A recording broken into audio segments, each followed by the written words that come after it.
Glória a Deus. Vamos orar. Querido Deus Pai, no nome de Jesus, o teu Filho, nós queremos te louvar, te exaltar e te glorificar por mais esta oportunidade que tu nos concede de estarmos na tua casa. Ó Deus, queremos apresentar o teu Filho, que neste momento irá ministrar a tua palavra. Usa, Senhor, teu servo com graça, com unção e com sabedoria. Prepare os nossos corações para receber mais uma porção da tua palavra. Ajuda-nos, Senhor, nós sermos praticantes de tudo aquilo que nós vamos ouvir nesta noite. É o que nós te pedimos e já te agradecemos, no nome de Jesus. Amém. Pastor Tiago. Os irmãos podem tomar os seus assentos. Queridos, graça e paz a todos.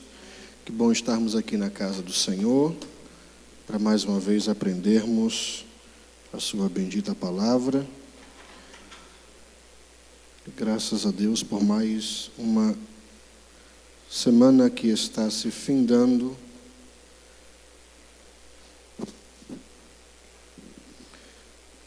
Irmãos, como o pastor Messias falou, já fazem algumas sextas-feiras que nós estamos nesse desafio, estudando a carta de Paulo aos Gálatas. E hoje nós vamos dar início ao estudo do capítulo 4 da carta aos Gálatas. E já estamos na reta final da nossa série de estudos. Como a carta aos Gálatas tem apenas 6 capítulos, então eu acredito que com mais umas 3 ou 4 semanas nós terminaremos o estudo desta carta. O propósito, é claro, é de trazer um estudo expositivo da carta aos Gálatas, de maneira que todos venham a absorver o máximo possível aquilo que está escrito, que foi escrito, não é? Por isso nós estamos quebrando os capítulos em etapas e tentando absorver o máximo possível do texto sagrado. Então hoje nós vamos estar estudando Gálatas capítulo 4, nós vamos estar lendo nesta noite do versículo 1 ao versículo 20, e sexta-feira passada eu dei uma visão geral do capítulo 4, e hoje nós pretendemos nos deter no capítulo 4 de uma forma mais detalhada, juntamente com todos os irmãos. Lembrando sempre que o propósito principal que levou Paulo a escrever esta carta foi o combate ao falso ensino que havia sido disseminado na região da Galácia, de que a salvação ela era alcançada através da fé em Jesus mais a guarda da lei. E eu sempre falo aqui sobre este propósito, porque a gente tende às vezes a ler o texto sem conhecer o propósito que levou o autor sagrado a escrever. Paulo não escreveu para nós, Paulo escreveu para um problema real que havia em uma região na região da Galácia, e o propósito dele era de eliminar esse problema, não é? Paulo não tinha ideia de que os seus escritos seriam, mais na frente, parte do cânon sagrado, de que a igreja El Shaddai estaria lendo aquilo que ele escreveu há mais de 2000 anos. Então, quando Paulo escreve isto aqui, ele escreve para tratar de um problema real, um problema que realmente existia, não é? Que tirava o seu sono, que lhe preocupava, não é? E o problema era justamente esse: a doutrina da justificação pela fé estava sendo atacada, e alguns judeus missionários haviam chegado na região da Galácia ensinando que os irmãos daquelas igrejas, na sua maioria gentios, deveriam crer em Cristo Jesus e também deveriam guardar a lei de Moisés para poder ser salvos. quando eles falavam sobre a guarda da lei, eles focavam muito na questão da guarda do sábado, da circuncisão, a observância das festas judaicas, e é claro que isso diluía a mensagem da cruz, a mensagem do evangelho que Paulo anunciava, que a salvação do homem não depende dele, mas depende de Deus apenas. Não há nada que o homem possa fazer para ser salvo, a não ser crer em Cristo Jesus. Mas, pastor, o senhor quer dizer então que para eu ser salvo eu não tenho que pagar o preço? Não, o preço para você ser salvo já foi pago. Então o senhor quer dizer então que a santificação não é um preço que eu pago para ser salvo? Não, a santificação é uma consequência de sua experiência com Cristo. Quando você tem uma experiência com Cristo, automaticamente você inicia ou ingressa nesse processo de santificação, que é um processo duradouro durante toda a sua jornada aqui na terra. Mas a santificação não é um preço que você paga para ser salvo. Nem a santificação, nem a oração, nem o jejum, nada que você faz aqui, você faz para ser salvo.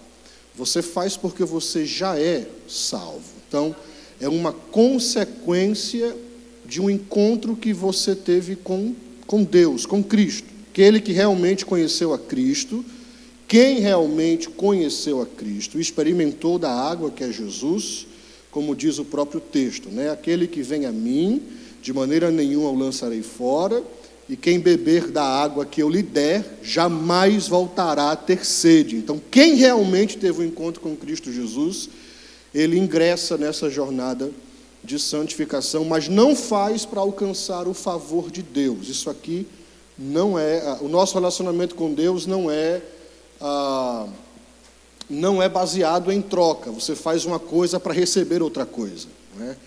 Essa é a ideia que a gente tem dos relacionamentos humanos aqui, mas o nosso relacionamento com Deus é diferente. Paulo diz que não há nada que nós possamos fazer para realmente alcançarmos o favor de Deus. É por isso que é chamado de favor, né? É graça. E se eu trabalho para alcançar, então não é mais gratuito, né? Se eu sou pago por aquilo que eu faço, então não é mais gratuito, deixa de ser gratuito e passa a ser uma obrigação. Então Deus passa a ter uma obrigação para comigo porque eu fiz tal coisa. Paulo diz que não é assim.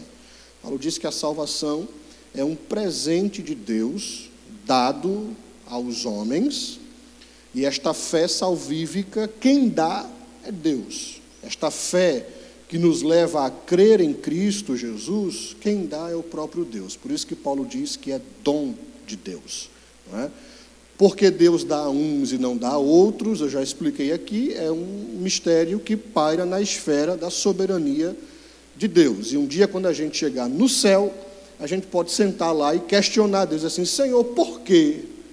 Por que eu no meio de 12 irmãos, ou por que eu no meio de 15 irmãos, por que eu e não fulano? Aí é uma questão que não cabe, eu não tenho resposta para isso, é algo que está na soberania de Deus. O que eu faço é agradecer a Deus, com humildade, servi-lo e agradecê-lo, porque esta fé, ela brotou no meu coração e o Espírito de Deus me fez entender a mensagem do Evangelho. E eu oro para que outras pessoas também possam ter esse mesmo entendimento da mensagem do Evangelho, que sejam alcançadas por ela, sabendo que, infelizmente, nem todos serão salvos, apesar do nosso esforço no evangelismo, apesar do nosso esforço em missões, mas nem todos realmente serão salvos, não é? E isso a gente não tem como, de maneira alguma, detalhar, é algo que está na soberania de Deus. Então, aqui no capítulo 4 da carta aos Gálatas, Paulo vai mostrar a superioridade do Evangelho. Superioridade do Evangelho, tá? Gálatas capítulo 4, versículos de 1 a 20, Paulo diz o seguinte: digo, pois, que durante o tempo em que o herdeiro é menor, em nada difere de escravo, posto que é ele senhor de tudo, mas está sob tutores e curadores até o tempo pré-determinado pelo Pai. Assim também nós, quando éramos menores, estávamos servilmente sujeitos aos rudimentos do mundo. Vindo, porém, à plenitude do tempo, Deus enviou seu Filho, nascido de mulher, nascido sob a lei, para resgatar os que estavam sob a lei, a fim de que recebêssemos a adoção de filhos. E porque vós sois filhos, enviou Deus ao nosso coração o Espírito de seu Filho, que chama Abba, Pai. De sorte que já não és escravo, porém filho, e sendo filho também herdeiro por Deus. Outrora, porém, não conhecendo a Deus, servíeis a deuses que por natureza não os são, mas agora que conheceis a Deus, ou antes, sendo conhecidos por Deus, como estáis voltados outra vez aos rudimentos fracos e pobres, aos quais de novo quereis ainda escravizar-vos. Guardais dias e meses e tempos e anos. Receio de vós, tenha eu trabalhado em vão para convosco. Sede qual eu sou, pois também eu sou como vós. Irmãos, assim vos suplico, em nada me ofendestes, e vós sabeis que vos preguei o Evangelho a primeira vez, por causa de uma enfermidade física. E posto que a minha enfermidade na carne vos foi uma tentação, contudo, não me revelastes desprezo nem desgosto, antes me recebestes como anjo de Deus, como o próprio Cristo Jesus. Que é feito, pois, da vossa exultação? Pois vos dou testemunho de que, se possível fora, teríeis arrancado os próprios olhos para vos dar. Tornei-me, porventura, vosso inimigo, por vos dizer a verdade? Os que vos obsequiam não o fazem sinceramente, mas querem afastar-vos de mim, para que o vosso zelo seja em favor deles. É bom ser sempre zeloso pelo bem, e não apenas quando estou presente convosco. Meus filhos, por quem de novo sofro as dores de parto, até ser Cristo formado em vós. Pudera eu estar presente agora convosco, e falar-vos em outro tom de voz, porque me vejo perplexo a vosso respeito. Palavras de Paulo para aqueles irmãos, tá? Então, hoje o que eu quero fazer com vocês é estudar 4 argumentos que Paulo utiliza aqui nesses versículos, do versículo 1 ao versículo 20, não é? No capítulo 5, ele vai utilizar-se de 5 contrastes para falar sobre a superioridade do Evangelho, mas esse último contraste, que vai do versículo 21 ao versículo 31, como ele exige mais detalhes, eu quero deixar ele para a próxima sexta-feira. Então nós vamos dividir o capítulo 4 em 2 etapas. A primeira etapa nós vamos estar estudando hoje, que vai do versículo 1 ao versículo 20, e a segunda etapa nós estudaremos na próxima sexta-feira, que vai do versículo 21 ao versículo de número 31. Então, para os irmãos que estão anotando, Paulo, ele utiliza-se aqui no capítulo 4 de 5 contrastes para salientar a superioridade do Evangelho que ele anunciava, superioridade do Evangelho sobre a lei, ok? Os irmãos vão observar aí que dos versículos 1 ao versículo 7, Paulo faz o seu primeiro contraste, e ele vai contrastar a nossa condição anterior de escravos debaixo da lei com a nossa condição atual de filhos de Deus pela fé. Nesses versículos aqui, Paulo ele vai contrastar o nosso passado debaixo da lei, e ele vai dizer que nós, quando estávamos debaixo da lei, era como se nós fôssemos escravos, e ele vai contrastar esse passado com o nosso presente agora, vivendo através da fé. E ele vai dizer que agora, através da fé, nós não somos escravos, mas nós somos filhos de Deus, ok? E aí ele vai utilizar esse primeiro contraste. Ele diz aí no versículo 1: digo, pois, que durante o tempo em que o herdeiro é menor, em nada difere de escravos, posto que ele é senhor de tudo, mas está sob tutores e curadores até o tempo pré-determinado pelo Pai. Então, Paulo vai se utilizar de um exemplo muito comum, muito conhecido pelos Gálatas, pelo povo de sua época, que é a figura do tutor. Naquela época, era muito comum que a família abastarda, a família que tinha muitas posses, não é? Filho de rico era rico, filho de escravo tinha uma grande probabilidade de continuar sendo escravo, não é? Então, normalmente, o filho de uma pessoa muito rica, ele ia herdar do pai uma grande fortuna, uma grande quantidade de dinheiro, de posses, de terras, mas até que ele chegasse à maior idade legal para poder realmente assumir aquelas posses, o seu pai escolhia dentre os seus escravos um escravo que seria o seu tutor, seria a pessoa responsável para educar aquela criança, para poder orientar aquela criança e cuidar dela até que ela chegasse à maior idade penal e assim pudesse herdar a herança de seu pai.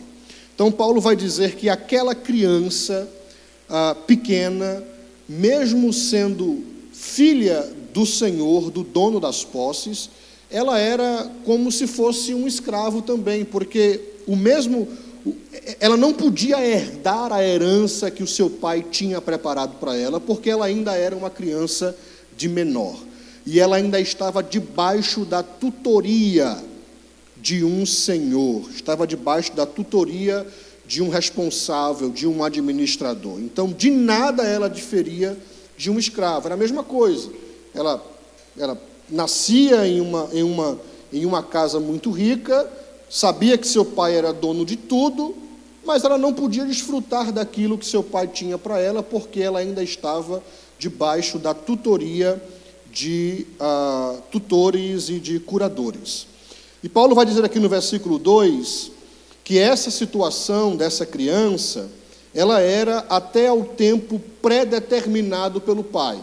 Então ele vai dizer que o pai de família, o dono da herança, na sua mente, no seu plano, ele já havia determinado um tempo, estabelecido uma idade, para que quando o seu filho alcançasse aquela idade, ele saísse debaixo da tutoria daqueles administradores e pudesse então herdar a herança que o seu pai havia preparado para ele.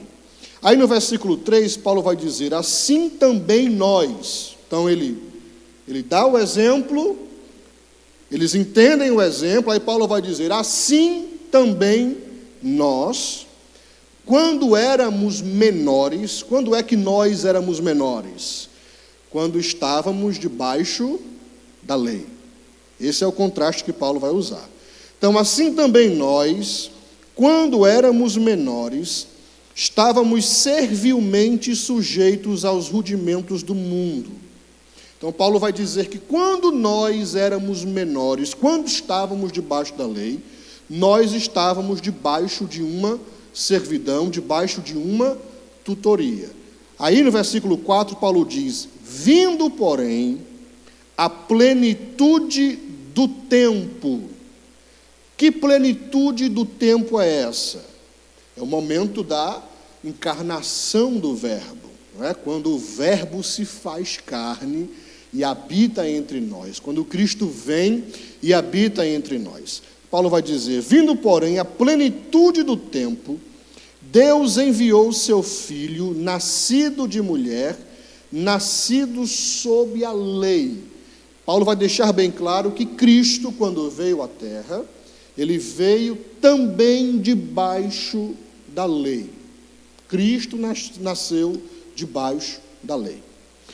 Por que é que Deus enviou o seu Filho na plenitude do tempo, nascido de mulher, nascido sob a lei? Versículo 5 ele explica, ele diz, para resgatar os que estavam sob a lei, a fim de que recebêssemos a adoção de filhos. Então está aqui. Por que é que Jesus veio? Jesus veio para fazer isso aqui, tá? Jesus não veio para dar casa, Jesus não veio para dar carro, Jesus não veio para fazer nada disso. A missão primária de Cristo foi essa aqui. Qual foi a missão primária de Cristo? Para nos resgatar, nós que estávamos debaixo da lei, a fim de que nós recebêssemos a bênção da adoção e fôssemos adotados na família de Deus. Foi para isso que Jesus veio, ok? É importante a gente salientar isso, devido ao contexto em que a igreja hoje está inserida, esse contexto de que o Evangelho é a solução para todos os meus problemas secundários e externos. Então, se o meu casamento vai mal, eu venho à igreja porque na igreja alguém ora por mim e Deus ele vai reconstruir o meu casamento. Se as minhas finanças não estão boas, então eu também venho à igreja, porque na igreja eu encontro a solução para o meu problema financeiro. Se tem algo de errado na minha vida externa, se eu quero um trabalho melhor, eu venho à igreja, porque o pastor pregou na igreja e disse que existe um Deus no céu, que se eu clamar a Ele, se eu servir a Ele, então Ele vai me dar um trabalho melhor. E não é que Deus não possa reconstruir o casamento que está acabado, não é que Deus não possa curar quem está doente, não é que Deus não possa dar um emprego a quem está desempregado, não é que Deus não possa abençoar financeiramente quem Ele queira abençoar. Deus pode fazer porque Deus é soberano e faz o que Ele quer fazer. E Deus tem todo o poder para isso. E isso não é uma mentira. Não é mentira você dizer que Deus ele restaura casamento. Não é mentira você dizer que Deus ele pode dar um bom trabalho ou que Deus pode melhorar a vida financeira de alguém. Isso não é mentira. O errado é a gente pegar essa verdade e exaltar ela acima da verdade central do Evangelho, que é o fato de que Cristo veio para nos libertar da maldição da lei e nos introduzir na família de Deus. Então, quando eu prego o Evangelho e eu omito essa verdade, mas eu exponho a verdade de que Deus é um Deus que pode abençoar, eu estou adulterando a mensagem do Evangelho. E o problema disso é que quando as pessoas escutam esta mensagem, elas vêm à igreja, mas elas vêm com um motivo ou a motivação errada.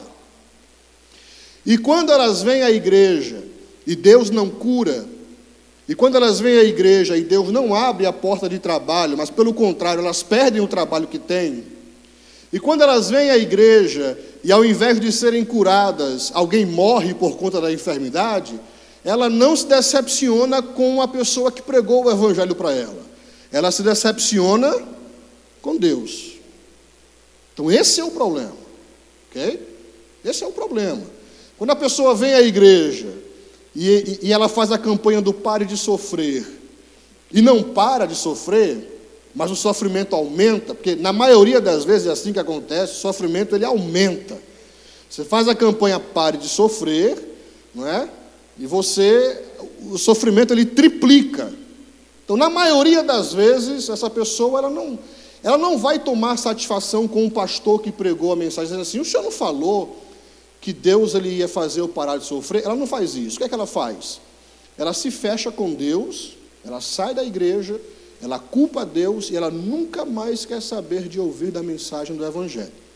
E é justamente esse tipo de mensagem que tem sido o fator principal do crescimento do movimento dos desigrejados hoje em dia. Sabe qual é o movimento dos desigrejados? Aquelas pessoas que não querem mais fazer parte de uma comunidade local porque estão feridas, decepcionadas. É esse tipo de mensagem que tem sido combustível para esse crescimento do movimento dos desigrejados. Então, quando nós lemos a Escritura nos deixa bem claro por que foi que Jesus veio. Qual foi a missão principal de Cristo? Está aqui, para resgatar os que estavam sob a lei, a fim de que recebêssemos a adoção de filhos. Quer amar a Jesus? Ame a Jesus por isso aqui. Não ame a Jesus pelo casamento, não ame a Jesus pela cura, não ame a Jesus pela bênção, não ame a Jesus pelo trabalho. Quer amar a Deus? Ame por isso aqui. Se você ama a Deus por isso aqui, beleza, é um bom sinal. Agora, se você ama a Deus pelo que Ele pode dar, tirando isso aqui, se isso aqui ocupa o último lugar na lista das bênçãos da sua vida, da prioridade de bênçãos, então existe uma grande probabilidade de que você realmente não entendeu o Evangelho e não teve um encontro verdadeiro com Cristo. E aí eu ficaria preocupado. Ok? Então Paulo vai dizer que Cristo veio para isso. Na plenitude do tempo, Deus enviou o seu Filho, nascido de mulher, nascido sob a lei, para resgatar os que estavam sob a lei, a fim de que recebêssemos a adoção de filhos. Ok? Esse é o contraste que Paulo ele vai fazer aí nesses versículos. O segundo contraste que Paulo vai fazer está aí dos versículos 8 ao versículo 11. Olha o que ele diz. Outrora, porém, não conhecendo a Deus, servíeis a deuses que por natureza não o são, mas agora que conheceis a Deus, ou antes, sendo conhecidos por Deus, como estáis voltando outra vez aos rudimentos fracos e pobres, aos quais de novo quereis ainda escravizar-vos. Guardais dias e meses e tempos e anos, receio de vós tenha eu trabalhado em vão para convosco. Nesse segundo contraste que Paulo ele usa aqui, ele vai contrastar a nossa antiga vida pagã e a nossa vida como cristãos. Ele vai dizer o seguinte, olha, outrora, ou seja, antes, porém, quando vocês não conheciam a Deus, vocês serviam a deuses que por natureza não eram deuses. A cultura daquela época era uma cultura politeísta, né? Então, era muito comum uma família ter vários deuses, né? Vários ídolos. Então, Paulo vai dizer, vocês, que compõem hoje as igrejas da Galácia, vocês têm que se lembrar que antes vocês serviam a vários deuses, que por natureza não são. Mas agora, esse é o contraste, ele sempre contrasta o passado com o presente. Então, o passado era, vocês serviam a vários deuses, mas agora que vocês conhecem a Deus, ou antes, sendo conhecidos por Deus, como estáis voltando outra vez aos rudimentos fracos e pobres, aos quais de novo quereis ainda escravizar-vos. Então, o contraste aqui é o seguinte, antes quando vocês não conheciam a Deus, e vocês, por natureza, estavam debaixo da maldição da lei, não é? Vocês viviam tentando esforçando-se para agradar as suas deidades. Mas agora que vocês conhecem a Deus, ou mais sério do que isso, agora que vocês são conhecidos de Deus, como é que vocês querem voltar então, novamente, à prática das obras antigas de vocês, aos rudimentos fracos e pobres, aos quais de novo quereis ainda escravizar-vos. E aí ele vai dizer, no versículo 10, algumas das práticas que aqueles irmãos estavam fazendo. Guardais dias e meses e tempos e anos, que é uma referência, provavelmente, à observância do calendário judaico, né? As festas que foram instituídas por Deus no Antigo Testamento e que eram observadas pelos judeus, como tabernáculo, Pentecostes e tudo isso. Provavelmente aqueles judeus, missionários judeus, haviam também pregado e ensinado aqueles irmãos que eles, para serem salvos, deveriam guardar esses dias e meses e tempos e anos, né? E aqui eu quero só trazer abrir um parênteses, porque algo praticamente muito parecido acontece hoje em dia com os irmãos adventistas, né, que às vezes querem impor a guarda do sábado como ponto crucial no que diz respeito à salvação de um indivíduo. Ou seja, se você não guarda o sábado, então você não é salvo, né? Eu, quando leio Gálatas, eu vejo Paulo combatendo justamente esse tipo de ensinamento, ok? Aqueles irmãos estavam justamente guardando isso, guardando dias, meses, festas, tudo isso com um pretexto para serem salvos. Paulo vai dizer: isso que vocês estão fazendo é a mesma coisa de vocês voltarem aos rudimentos fracos e pobres de outrora. É a mesma coisa. É vocês estarem voltando ao tempo de escravidão, quando vocês não conheciam a Deus. É difícil de entender? Não. Por que nem todos entendem e se cria essa confusão tão grande? É uma pergunta que um dia eu vou ter que perguntar a Deus. Mas está claro o texto. É claro, é só ler. Eu acho que o grande problema da igreja de hoje é a preguiça de ler. A gente é preguiçoso para ler, né? Só você fazer uma experiência.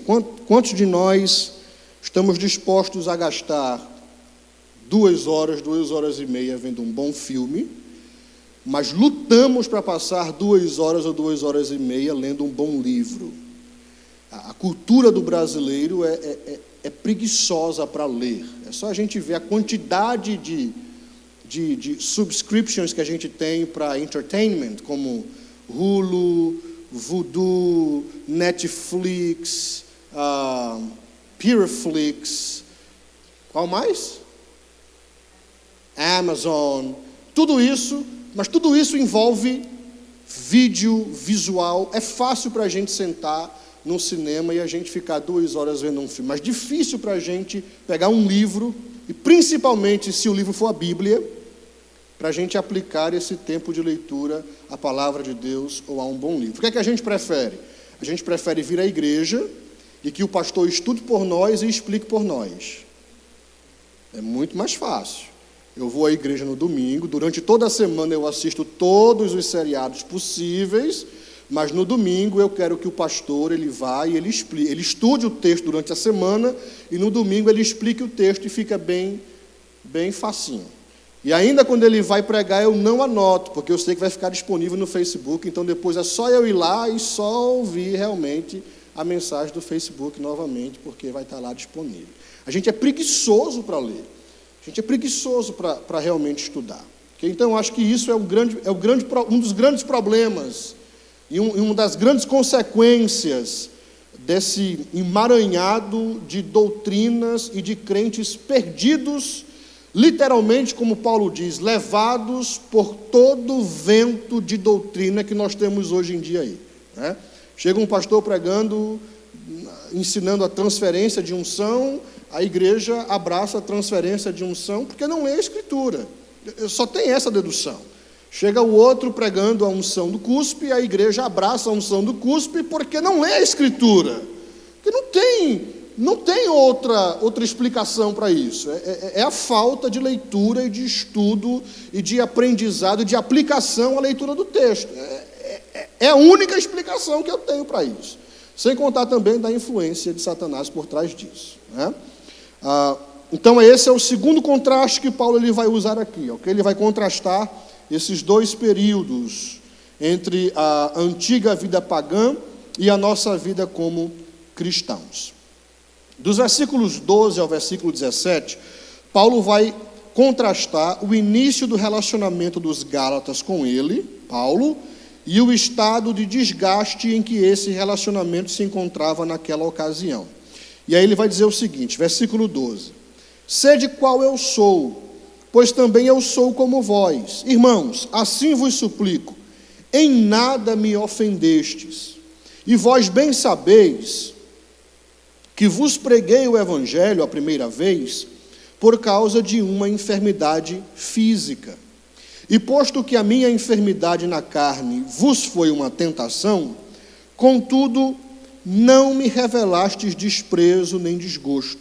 Antes me recebestes como anjo de Deus, como o próprio Cristo Jesus.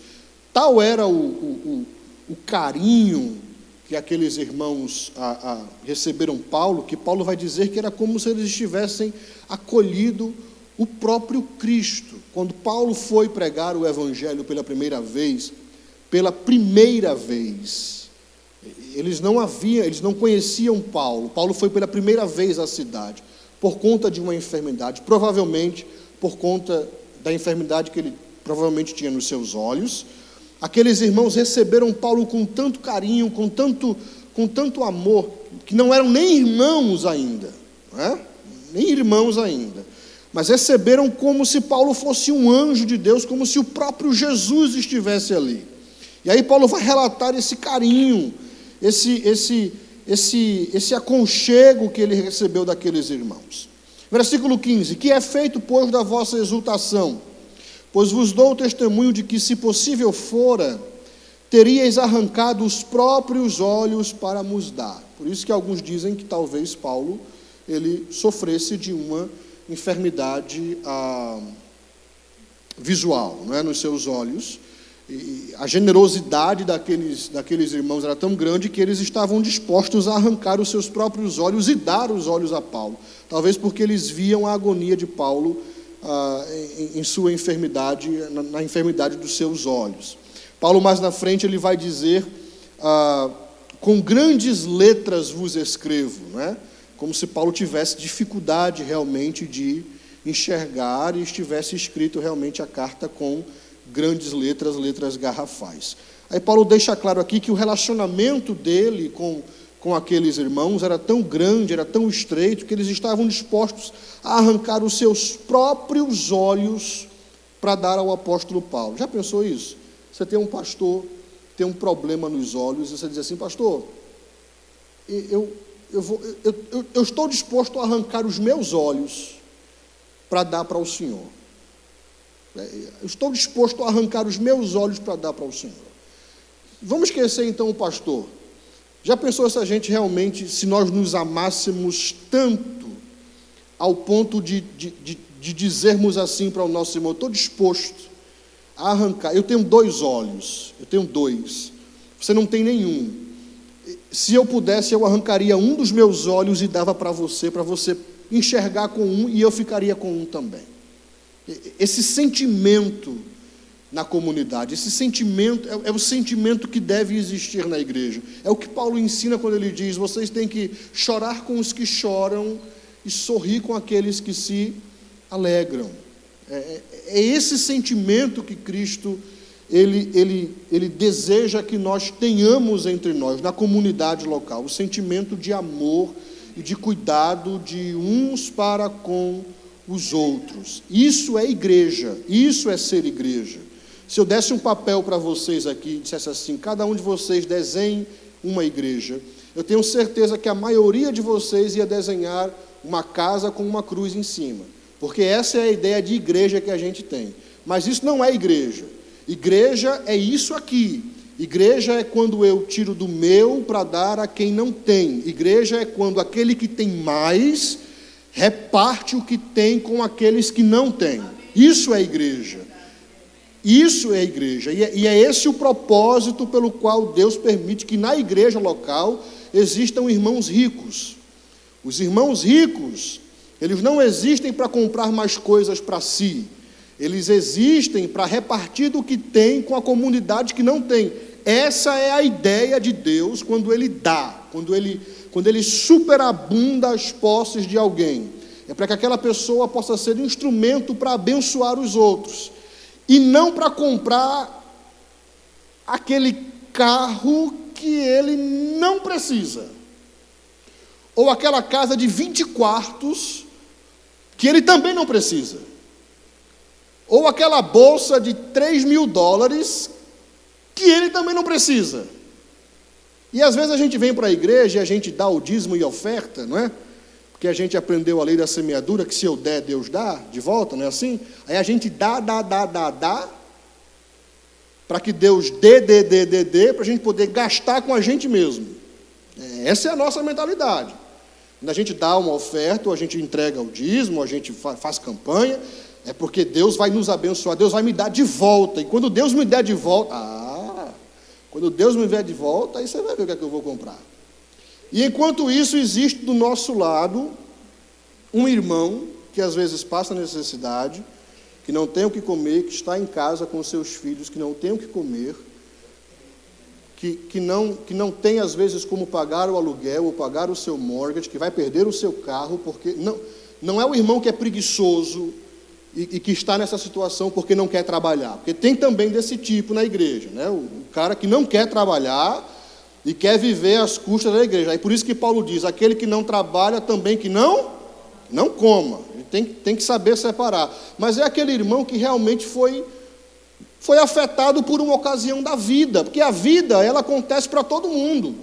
Um dia você está lá em cima, um dia você está lá embaixo. O irmão está lá embaixo hoje, não tem o que comer, não tem onde dormir, não tem como pagar o seu aluguel, vai perder a sua casa, ou vai perder o seu carro, está sem trabalho. E aí, às vezes, a gente vê essa desigualdade na sociedade capitalista. Eu não sou a favor do comunismo, não, tá? Por favor. Mas na sociedade capitalista que a gente vive, a gente vê essa desigualdade, e às vezes até mesmo dentro da comunidade cristã, onde uns têm muito, muito, muito, e outros têm pouco, pouco, pouco. E aí a gente canta, né? Eu te amo no amor do Senhor, eu te amo no amor de Jesus. É o momento de abraçar, vamos abraçar todo mundo.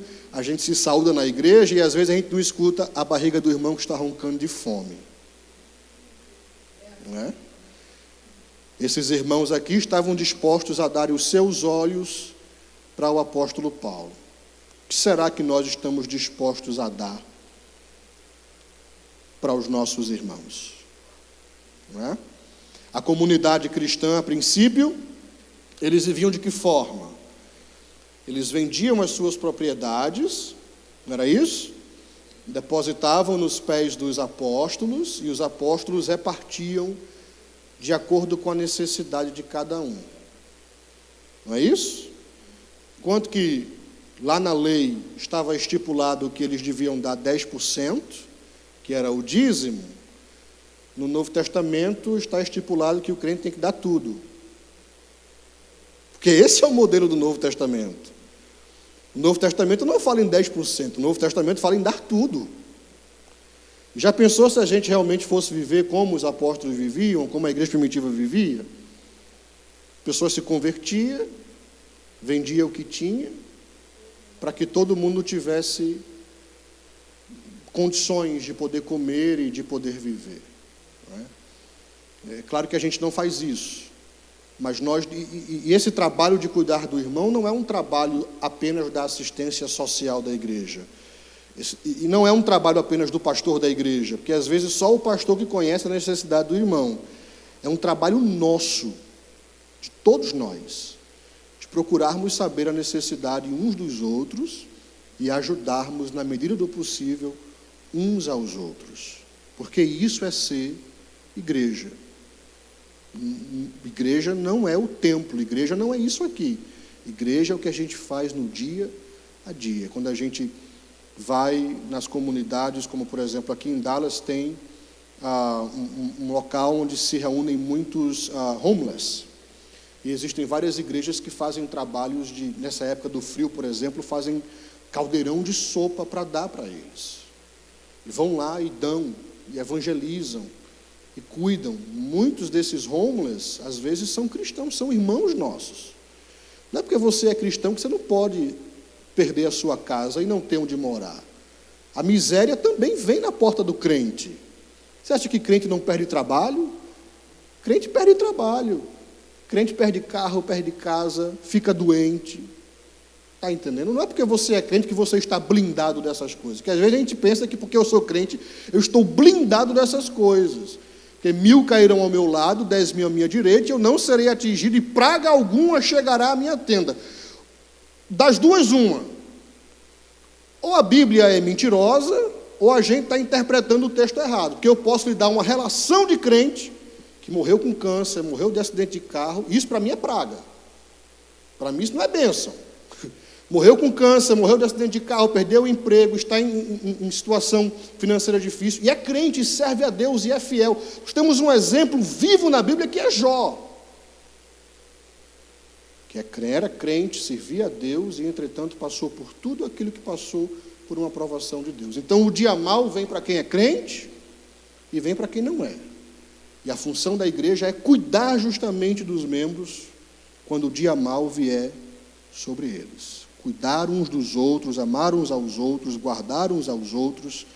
E esses irmãos aqui estavam dispostos a dar os seus próprios olhos para dar a Paulo. Agora veja no versículo 16 que Paulo diz: tornei-me porventura vosso inimigo por vos dizer a verdade? Ou seja, por eu estar expondo a verdade do Evangelho a vocês, será que eu me tornei inimigos de vocês? No versículo 17, Paulo ele vai relatar qual era a verdadeira intenção daqueles missionários judeus que estavam ensinando aquela mensagem errônea às igrejas da Galácia. Ele vai dizer: os que vos obsequiam não o fazem sinceramente, mas querem afastar-vos de mim, para que o vosso zelo seja em favor deles. É bom ser sempre zeloso pelo bem, e não apenas quando estou presente convosco. Meus filhos, por quem de novo sofro as dores de parto, até ser Cristo formado em vós. Era esse aqui o sentimento de Paulo para com aqueles irmãos, o sentimento de pai que estava preocupado e sofria porque a igreja estava abraçando aquele ensinamento errôneo. Ele vai dizer: eu sinto novamente as dores de parto. Isso aqui só entende quem é mulher, não é? Homem não entende o que é isso. Sabe aquela dor de parto, não é? Que faz você sorrir para a foto quando vem, não é? Aquele esticãozinho na barriga, não é?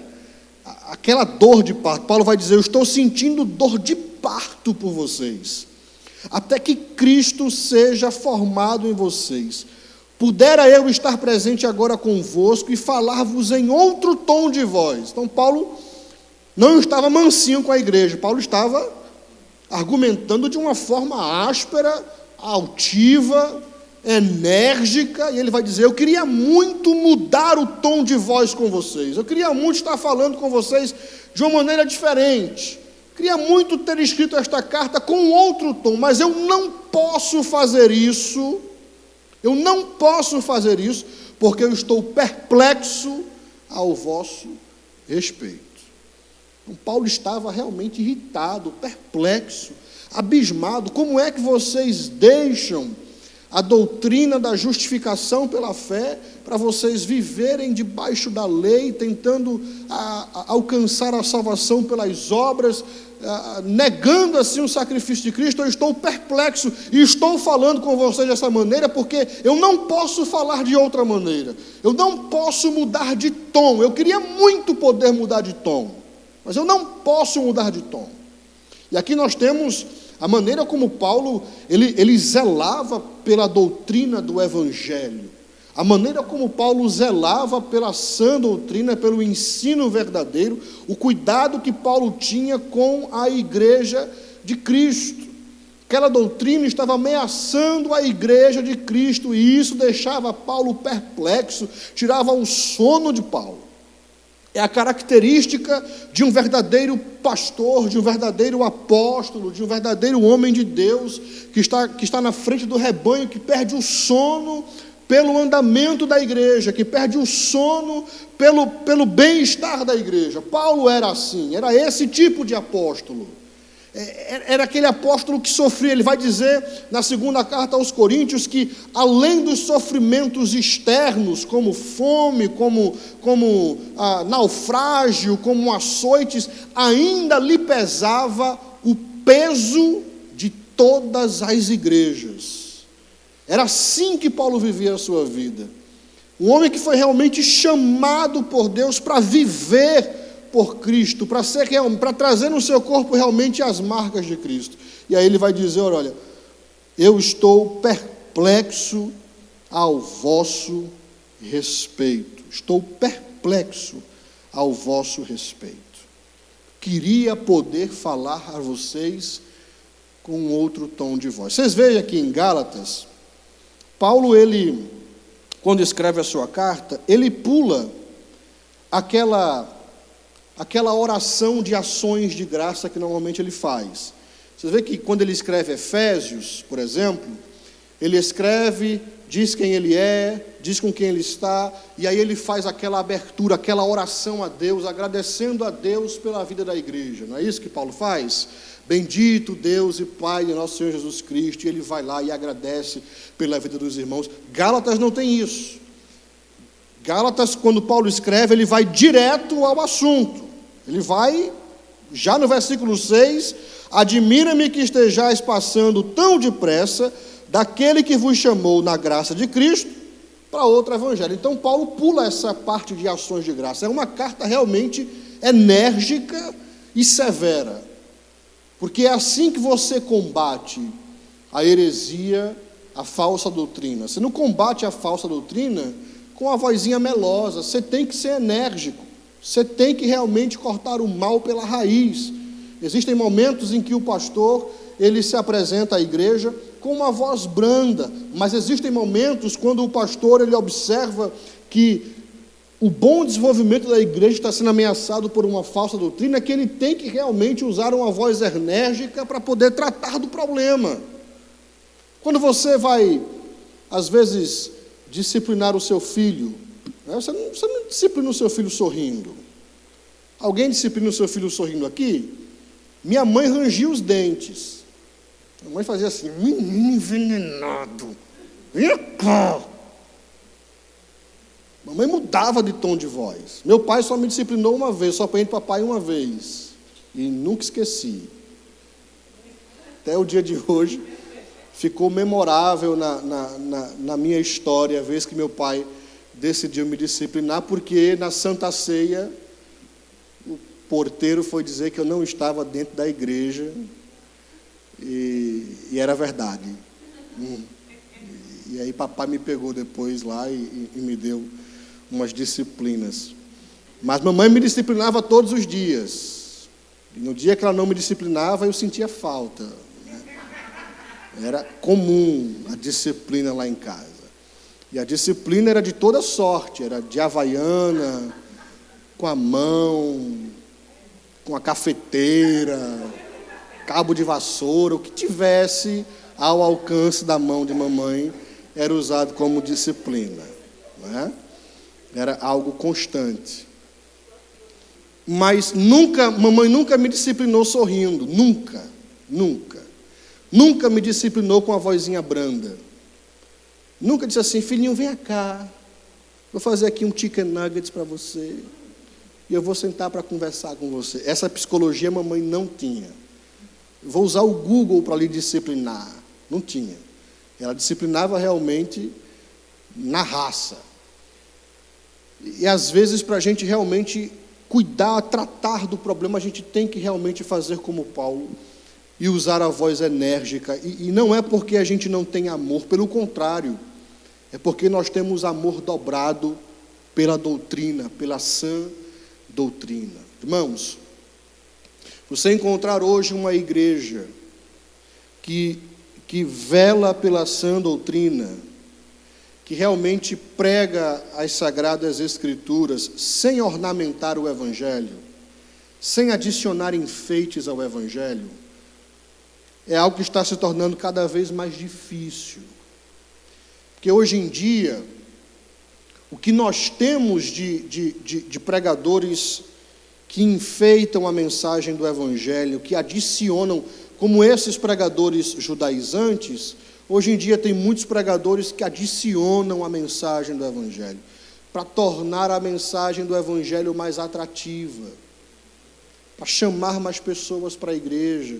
Porque quem é que não quer ser pastor de uma grande igreja? Quem é que não quer ser pastor de uma mega igreja? Todo pastor quer pastorear muita gente. E às vezes, para trazer essas pessoas para a igreja, esses pastores se utilizam de todo tipo de método. e às vezes adicionam a mensagem do Evangelho, adulteram a mensagem do Evangelho. Hoje em dia, para você encontrar realmente uma igreja que seja bíblica e que seja expositiva, está difícil. E a tendência é ficar mais difícil ainda. Porque essa exposição, o ensino da palavra, não atrai a todos. A mensagem do Evangelho ainda é loucura para aqueles que a ouvem. Ainda é loucura. A mensagem de que para você ser salvo, você tem que crer num carpinteiro judeu pendurado numa cruz, isso é loucura. Isso não atrai. Isso não atrai ninguém. Mas para nós que ouvimos e que entendemos e que tivemos os nossos olhos abertos, para nós esta mensagem, ela é o poder de Deus. E é dessa mensagem que nós precisamos, mais mensagem da cruz e mais homens que realmente defendam a pregação desta mensagem, a pregação do Evangelho, porque quem nos transformou foi a mensagem do Evangelho. Se realmente nós somos transformados porque um dia alguém pregou a mensagem do Evangelho. No Brasil, há anos atrás, chegaram 2 homens pregando a mensagem simples. Qual era a mensagem de Daniel Berg e Gunnar Wengren? Jesus salva, Jesus cura e leva. Simples. Viu como é simples? Pregou Jesus, Cristo. E hoje em dia nós temos esse grande resultado, essa grande colheita de milhões e milhões de pessoas que foram alcançadas por esta mensagem. As igrejas da Galácia foram fundadas na mensagem simples do Evangelho, salvação mediante a fé em Cristo Jesus. Só isso. E às vezes a gente vem com a nossa teologia e a gente complica tanto, a gente quer adicionar tantas coisas, e a mensagem do Evangelho é a mensagem simples, é a mensagem de amor de Deus ao homem. João 3,16 sempre vai ser João 3,16, porque Deus amou o mundo de tal maneira que deu o seu Filho unigênito para que todo aquele que nele crê não pereça, mas tenha a vida eterna. E a minha oração é que Deus levante na nossa geração mais pessoas que defendam a mensagem de João 3,16, que defendam a mensagem da cruz e da salvação mediante a fé em Cristo Jesus, porque esta é a única mensagem que salva o homem perdido. Nada mais. Pastor, o que é que eu preciso fazer para ser salvo? Crer em Jesus. Só isso. Mas é bom demais para ser verdade. É justamente por isso que é chamado de Evangelho. Boas novas. É bom demais para ser verdade. Isso quer dizer então que eu não tenho que subir morro? Não. Isso quer dizer então que eu não tenho que pagar a promessa? Não. Isso quer dizer então que eu não tenho que fazer nada, é só crer. É só crer. Só isso. Lembram do ladrão da cruz? O que foi que ele fez? Ele creu. E Jesus disse o quê? Lembra-te, não, Jesus disse o quê? Hoje mesmo estarás comigo no paraíso. Ah, pastor, então o senhor quer dizer então que, ok, eu creio em Jesus como Filho de Deus, então o senhor quer dizer então que eu posso viver uma vida totalmente desregada, desgarrada? Eu posso beber, eu posso ir para o carnaval, pular? Pode. Você pode. Essa questão do pode e não pode já foi resolvida há muito tempo.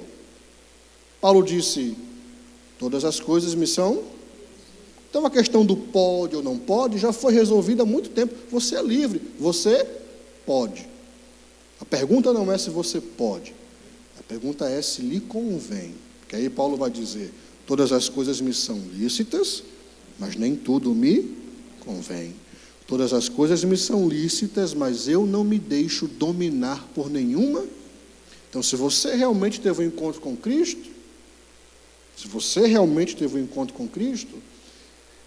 esse evangelho da libertinagem, de que você agora, porque você é salvo, você pode fazer o que você quiser e praticar toda sorte de pecado e que isso não vai afetar a sua salvação, é uma indicação de que realmente você não conheceu a Cristo. E se essa pessoa é você aqui nessa noite, eu aconselharia você a orar a Deus e a pedir misericórdia e pedir para que Deus converta o seu coração. Porque ninguém que realmente é crente, de verdade, ouve a mensagem da salvação pela graça e usa a mensagem da salvação pela graça como meio para poder procriar os seus pecados, satisfazer as suas vontades carnais. É isso que Paulo vai ensinar em Romanos. Ninguém que realmente é crente de verdade, que teve um encontro com Cristo, age dessa maneira. Quando você vê uma pessoa que age dessa maneira, tenha certeza que existe uma grande probabilidade de que aquela pessoa realmente não bebeu da água que é Jesus. Porque quem bebe da água que é Cristo, e que realmente conhece quem é Jesus, de verdade, não abre mão de Jesus. Amém. E ainda que ele caia, ele não fica prostrado. Eis aí a diferença entre Pedro e Judas, que ambos caíram, mas Pedro realmente conheceu Jesus e foi restaurado. Então eu quero que você fique de pé comigo nesta noite. Nós vamos fazer uma oração. Nós vamos pedir a Deus que nos ajude a realmente vivermos e a crermos que a nossa salvação, ela é única e exclusivamente através da fé no Filho de Deus. Que foi para isso que Jesus veio e que Deus nos faça entender isso todos os dias. Que quando nós estivermos passando por problemas aqui embaixo, e às vezes não tivermos as nossas orações respondidas da forma como nós queremos, que não venhamos a desfalecer, porque o propósito maior de Cristo não foi de resolver os meus problemas, mas foi de resolver o meu maior problema. E o meu maior problema se chamava maldição debaixo da lei. Senhor, obrigado por estarmos aqui na Tua casa, obrigado pela Tua palavra, nós louvamos o Teu nome, pedimos a Tua graça e a Tua misericórdia, pedimos o perdão pelos nossos pecados, porque somos falhos, e rogamos ao Senhor que sempre nos faça entender que somos salvos mediante a fé, através da graça, não pelos nossos méritos ou pelos nossos esforços próprios, mas através da Tua graça, da Tua bondade, da Tua misericórdia. Senhor, ajuda-nos a entender, Senhor, que Teu Filho veio, morreu na cruz do Calvário para nos libertar da maldição da lei. Em nome de Jesus, eu peço, Senhor, que o Senhor levante nesta nação homens e mulheres que defendam a verdade do Evangelho, a mensagem do Evangelho, e que a Tua igreja, Senhor, possa crescer na verdade do Evangelho. Esta é a minha oração no nome de Jesus. Amém, amém, amém. Pastor Messias. Glória a Deus. Toma o seu assento, por gentileza. Irmãos, é bom a gente ouvir a palavra, não é verdade? É bom a gente estudar a palavra. Como é importante nós conhecermos a palavra, não é? O apóstolo Paulo, ele tinha um zelo muito grande pela palavra, não é isso? Enquanto o pastor Tiago estava falando sobre esse zelo do apóstolo Paulo, e também sobre aquelas pessoas, né, que se diz que são crente e faz coisas que não deveria fazer. Eu me lembrei agora de um pastor, a Norma conheceu, pastor Pedro Lins. Ele foi pastor de Gameleira, da cidade mais linda do Brasil. E uma vez ele estava no centro da cidade, que é uma metroplex, e uma pessoa parou e disse assim: pastor, por gentileza, eu tenho uma pergunta para o senhor. O senhor sabia que o seu crente está fumando?